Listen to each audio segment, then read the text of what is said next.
You'll need a new head unit, a step 1 vehicle to ISO harness, a step 2 ISO to head unit harness, a Phillips screwdriver. Remember to disconnect your negative terminal on your battery. Step 1, remove the surrounding side trim on both sides.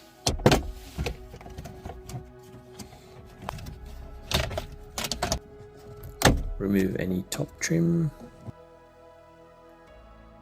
Unscrew all four screws holding the head unit in place.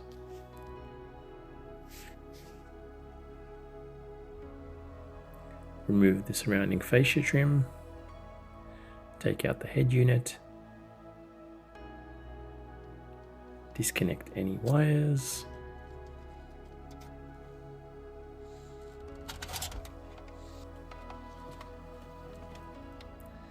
And remove any old damaged harness.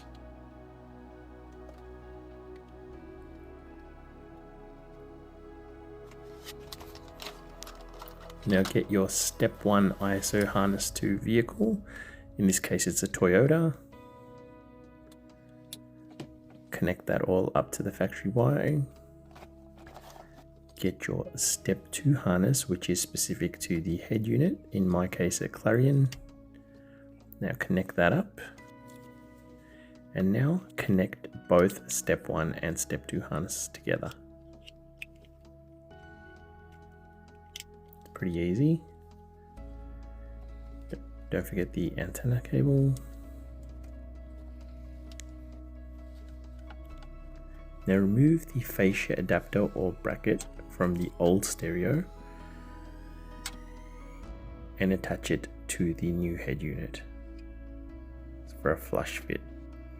Now put the new head unit back into place. Be careful not to pinch any wires, and secure with the 4 screws you previously removed. Now replace all the fascia and trim and the surrounding trim.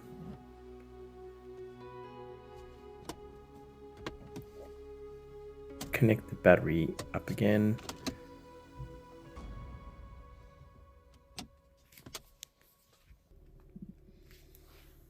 And there you have it. Just start it up and away you go.